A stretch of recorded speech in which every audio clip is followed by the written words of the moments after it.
आज मुझे जाना है अपने पापा को देखने के लिए, तो मैं उसी की तैयारी कर रही थी। नाश्ता वगैरह मैं बना चुकी हूँ। तो मैं ये अपना पर्स ले आई, उसमें थोड़ा सा जो मुझे सामान लेके जाना था अपना, वो लेके जा रही हूँ। ये है रुद्राक्ष का ब्रेसलेट जो मैंने मंगवाया था किसी से, प्रयागराज में कुंभ का जो मेला लगा था उसमें से। अभी मैं नहाने जा रही हूँ, तो इसलिए सामान रख रही हूँ, पहले कहीं मैं भूल ना जाऊँ। तो अब हम चलते हैं, फिर आते तैयार होके। तो मैं नहा चुकी हूँ और मैं नहाने के बाद मैं टॉवल लेना भूल गई थी। तो मैं अब टॉवल लेके अपना चेहरा वगैरह सही से साफ़ करके फिर अपना स्किन केयर करूँगी, थोड़ा सा मॉइस्चराइज़र लगाऊँगी, क्योंकि सर्दियाँ आ गई हैं तो मेरा फेस बहुत ज़्यादा, भले मेरी स्किन ऑयली है लेकिन इतना ज़्यादा ड्राई होने लगता है कि मुझे मजबूरी में ही कुछ ना कुछ लगाना पड़ता है फेस पे। अगर मेरा बस चले तो मैं कुछ भी ना लगाऊं। तो अब मैं वही सब लगा रही जो मैंने पर्स में रखा था। पहले ही मैंने पर्स में इसलिए रख लिया था ताकि मैं भूल ना जाऊं। तो ये मेरा सीरम है। मैं साल में 1 ही 2 महीने कोई चीज़ लगाती हूँ, अगर याद रहा तो। नहीं तो मैं चेहरे पे कुछ भी नहीं लगाती। मैं थोड़ी सी आलसी भी हूँ और लापरवाही हूँ। अपना स्किन केयर रूटीन अपने लिए मैं बहुत ज़्यादा लापरवाह हूँ। मैं कुछ नहीं करती। और ये है जेल मॉइस्चराइज़र जो मुझे बहुत अच्छा लगता है। ऐसा लगता है कि जैसे मैं कोई मॉइस्चराइज़र नहीं, पानी लगा रही हूँ। मैंने पिछले व्लॉग में भी आपको बताया होगा। तो मॉइस्चराइज़र लगा चुकी हूँ और तैयार भी हो गई। अब मैं सोच रही हूँ बालों को अपने क्या करना है मुझे। तो पहले मैं दवाई शायद मैं लूँगी, क्योंकि दवाई मैंने खाई नहीं है अभी सुबह में। पहले जो मेरा सामान है थोड़ा सा मैं और रखूँगी इसमें। 1 2 सामान रखना ज़रूरी होता है, क्योंकि मैं सोच रही थी कि मैं रुक के ही आऊँगी। सर्दी का टाइम है, छोटे दिन हैं, तो इतना जल्दी आसान भी नहीं है वापस आना। दूर पड़ता है मेरा घर। तो ये मैं हेयर स्ट्रेटनर ले आई, क्योंकि मैंने सुबह से बना रखी थी पोनी टेल में बहुत कम ही बनाती हूँ, क्योंकि मैं अगर बाल बांधती हूँ ना तो मेरे सर में दर्द होने लगता है। तो अब मैंने दवाई ली है, मैं वही दवाई खाने जा रही हूँ। हेयर स्ट्रेटनर मैंने लगा दिया है गर्म होने के लिए।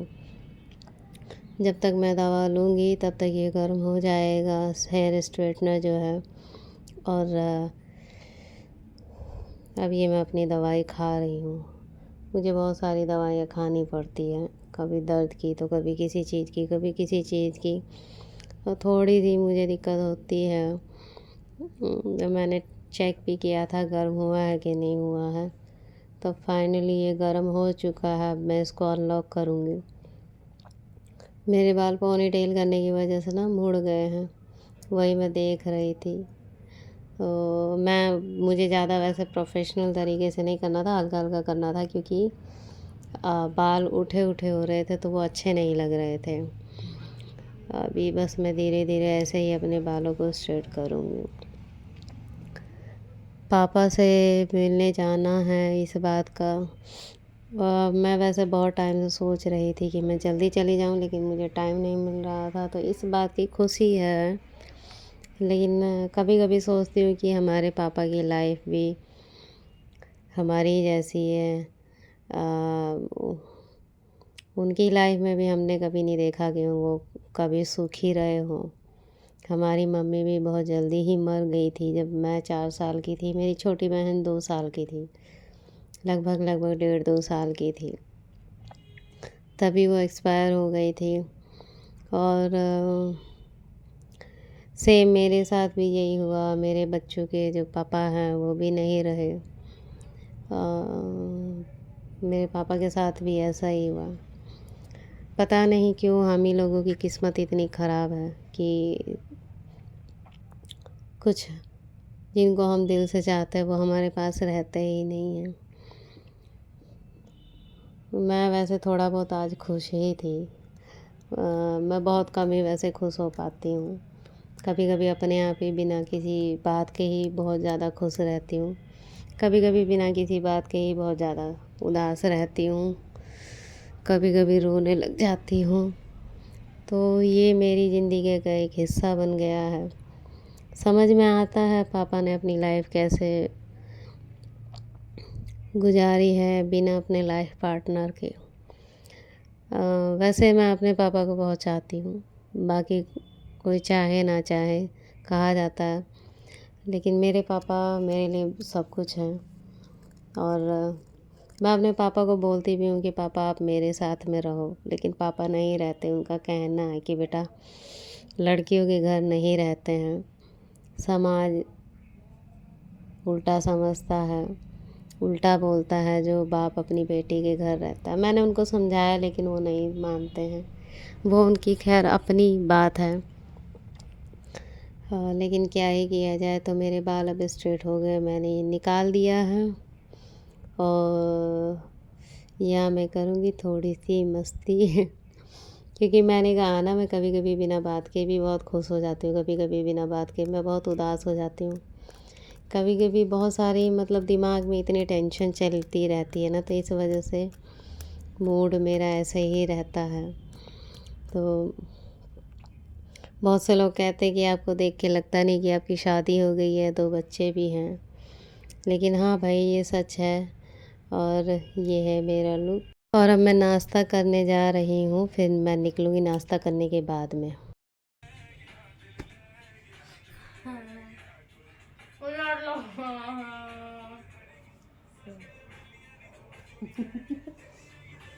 मुंह जरूर कवर करना अपना।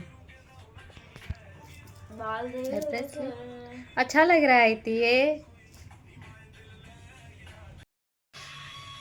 हेलो एवरीवन, आज मैं जा रही हूँ अपने घर पर। और मेरे पापा का ऑपरेशन हुआ, बहुत टाइम पहले हुआ था। उन्होंने मुझे बुलाया था लेकिन मुझे टाइम नहीं मिल रहा था, तो मैं नहीं जा पा रही थी। आज मैं जा रही हूँ, तो अभी मैं नाश्ता कर रही हूँ। आप लोग भी नाश्ता कर लीजिए। तो मिलते हैं आपसे। Please like, share, comment. अब मैं घर से निकल चुकी हूँ ऑटो पकड़ने के लिए। यहाँ से मैं ऑटो पकड़ूँगी, जाऊँगी मेट्रो स्टेशन, फिर मेट्रो स्टेशन से पकड़ूँगी मेट्रो अपने घर के लिए। तब ऑटो मिल चुका है और अब मैं जा रही हूँ ऑटो में बैठ के मेट्रो स्टेशन। यहाँ से थोड़ा सा दूर है मेट्रो स्टेशन हमारे घर के पास में। और ये पहुँच गई मैं मेट्रो स्टेशन। जो जो लोग पहचानते इस लोकेशन को प्लीज़ कमेंट में बताना। मैं आ गई मेट्रो स्टेशन। अब यहाँ से ट्रेन पकड़ूँगी मैं अपने घर के लिए।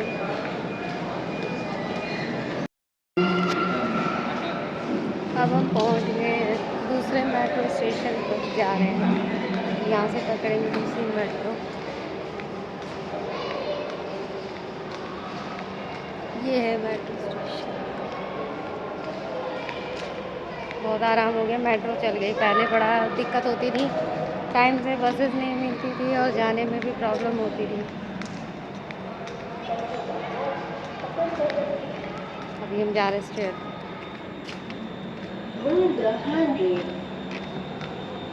कृपया हैंडरेल को पकड़ कर रखें। ओके। यहाँ मैं बैठे बैठे टाइम पास कर रही थी। मैंने सोचा मैं बैठ के मतलब रील बना लूँ। मैं कभी भी पब्लिक प्लेस पर रील नहीं बनाती हूँ क्योंकि मुझे थोड़ी सी शर्म लगती है। लेकिन मेरी एक भांजी है, वो बहुत फेमस है, वो मुझसे कहती है कि मामी बनाया करो, दूसरे की तरफ ध्यान मत दिया करो। मैंने कहा ठीक है, तो मैं वही ट्राई कर रही थी। मुझे थोड़ी सी शर्म आ रही थी लेकिन बहुत कम ही 2-4 ही लोग थे, इसलिए मैंने ट्राई किया। और मैंने ये रील ऐसी बनाई कि मुझे इसका गाना भी नहीं पता, क्योंकि मैंने ये फ़ोन में सेव कर ली थी, तो विदाउट ऑडियो सेव हुई थी और मैं इसका गाना भी भूल गई। उसके बाद ट्रेन आ गई थी मेरी। अब मैं पहुंच गई हूँ दूसरी मेट्रो पकड़ने के लिए मेट्रो स्टेशन।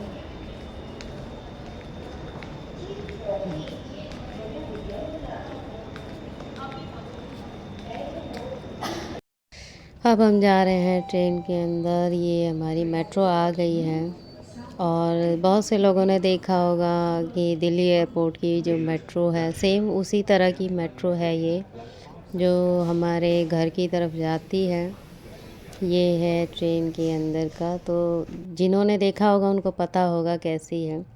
तो मैं अपनी सीट पे बैठ चुकी थी, बस अब इंतज़ार था अपने घर पहुंचने का। और अब फाइनली मैं पहुंच गई। अब यहाँ से मैं ऑटो लूँगी और ये है अभी बाहर का दिखेगा नहीं।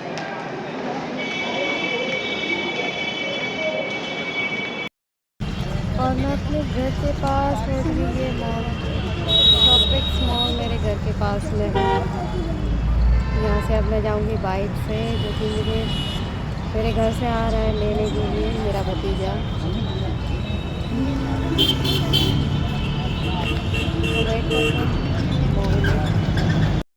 तो मुझे लेने आ गए थे और मैं बाइक पे बैठ के जा रही थी, तो मैंने सोचा मैं वीडियो शूट कर लूँ, क्योंकि मैंने ऐसा कभी किया नहीं था। दूसरा का वीडियो मैं देखती थी तो मुझे बहुत अच्छा लगता था। मैंने कहा मुझे भी ये सब चीज़ें ट्राई करनी चाहिए। तो मैं घर भी पहुंच गई थी। चाय नाश्ता करने के बाद मैं तुरंत आ गई अपने यहाँ पे, जो लोकल हमारे यहाँ मार्केट लगती है, बहुत अच्छी मार्केट लगती है। और ये वहीं का नज़ारा है। बहुत ही रिजनेबल रेट में आपको सारी मतलब आपको बेडशीट कपड़ा, मतलब ये कपड़े की मार्केट है। बहुत ही रिजनेबल रेट में आपको रिच क्वालिटी के कपड़े मिल जाते हैं। मैं ये बचपन से देख रही हूँ बाज़ार, और बहुत ही अच्छा बाज़ार लगता है। आप लोग देखोगे तो आपका भी मन करेगा यहाँ से कुछ ना कुछ ले जाओ। फिर बाज़ार से हम वापस घर जा रहे थे। मैं भैया की स्कूटी पे बैठी थी, तो फिर मेरा मन हुआ कि मैं एक और वीडियो शूट कर लूँ।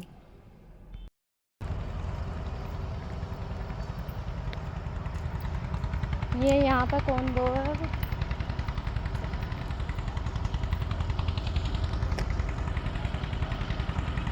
मेरा गाँव। तो मैं एक दिन रुक के अब वापस अपने घर जा रही हूँ, क्योंकि मैं ज़्यादा रुक भी नहीं सकती थी। बच्चे घर पर अकेले थे अपनी नानी के साथ में, और मेरे पड़ोस में बैठी थी एक हमारे गांव की है, तो मुझे देख रही थी, इसलिए मुझे हंसी आ रही थी। यहाँ से अब मैं मेट्रो पकड़ने जा रही हूँ। यहाँ से मेट्रो से फिर मैं अपने घर वापस जाऊँगी। तो आज का ब्लॉग हमारा यहीं ख़त्म होता है। तो please like share and comment, और मेरे चैनल को ज़्यादा से ज़्यादा सब्सक्राइब करें। मिलते हैं आपसे नेक्स्ट ब्लॉग में। बाय।